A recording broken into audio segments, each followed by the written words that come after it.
Côte d'Ivoire, Abidjan, le samedi 22 juillet 2023 dans la commune de Yopougon.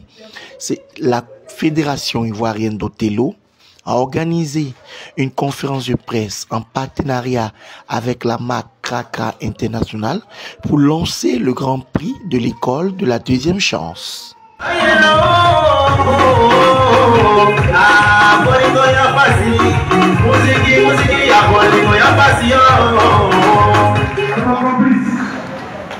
Donc je voudrais d'abord leur dire merci pour tout ce qu'ils font pour moi et pour tous ces jeunes que vous voyez, ceux qui sont à Divo, à Diego-de-Fla, à San Pedro, tous nos clubs éparpillés un peu dans toute la Côte d'Ivoire. Je suis l'innovateur Oregado Jano, président de la Fédération ivoirienne d'Othello.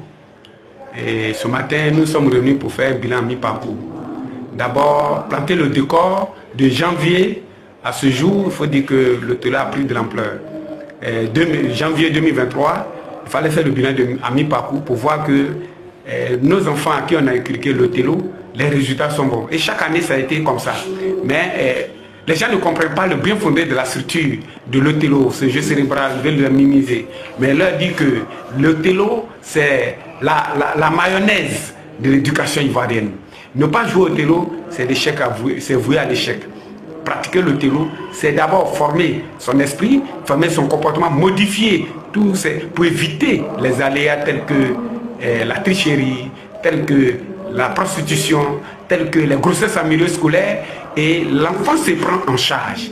Et il faut remercier, on est dans un établissement d'élite, tu formes les BT, les CAP, les BTS, toutes catégories forment, et puis les masters. C'est-à-dire que c'est une école d'élite et nous avons choisi, le fondateur nous a permis d'avoir cet établissement comme notre centre de formation. Et c'est pourquoi nous sommes là. Mais ce n'est pas fortuit en faisant cette conférence de presse. C'est pour annoncer le 9 août, le tournoi de l'école de la deuxième chance. C'est l'année de la jeunesse. Donc nous, l'école de la deuxième chance permet de réinsérer tous ceux qui ont perdu de l'espoir. Et l'Othello seul peut te permettre de revenir à la vie et te mettre au travail. Je vous ai présenté tout à l'heure une femme professeure, tu as échoué au bac, tu ne pouvais pas, tu avais perdu le nord.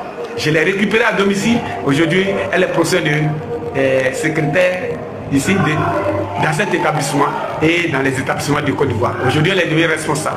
Dans l'Othello forme, nous avons nos enfants, tu sois à Dimi, on a la vice-championne du monde. Tu vas aller représenter toute la Côte d'Ivoire à Rome. Dans le 9 août, Grand Prix de l'école de la deuxième chance. Le 12, nous sommes dans un village qu'on appelle Akabia, le tournoi de la paix. Tu vas représenter plus de 26 villages pendant ces vacances. Et puis, le 30 septembre, la finale de la Coupe nationale. Tu seras retransmis en direct sur cette info. Donc, et puis, nous allons en République tchèque en septembre, début octobre. On revient en Côte d'Ivoire et la finale, la Coupe du Monde aura lieu à Rome et en Italie. Déjà, je remercie le ministre des Sports. Tu as mis les moyens à notre disposition pour qu'on puisse représenter toute la Côte d'Ivoire et toute l'Afrique à Rome en Coupe du Monde d'Othello, sans compter au quotidien. Je remercie notre partenaire, Florian Klinger, mais la marque Kraka International. Je remercie AB Communication qui a accepté de soigner l'image de la Fédération ivoirienne d'Othello. Donc, je lance un appel aux parents d'élèves. Franchement, je vous demande de jouer au Othello, de permettre à vos enfants de jouer au Othello. Vous-même de jouer au Othello, parce que quand vous jouez au Othello, vous modifiez votre famille. Vous modifiez, parce qu'on ne peut pas comprendre qu'un parent délaisse son fils ou son enfant. Il faut le mettre au travail. Et l'enfant, étant bien modifié, peut se mettre au travail. L'enfant est l'avenir. Et nous travaillons sur les enfants. C'est pour ça que l'Othello est à l'école. Merci à Madame la ministre Marie et tout, que nous invitons à vraiment soutenir Othello. À vraiment soutenir Othello. À vraiment soutenir. Et nous voulons l'accompagnement de l'État à travers le ministère de l'Éducation nationale, de l'enseignement technique et de l'enseignement supérieur. Les mécènes qui viennent associer l'image. Parce que soutenir Othello, c'est travailler, c'est éviter les calamités et éviter que les enfants deviennent des microbes. C'est notre affaire. C'est l'affaire d'Othello. Merci.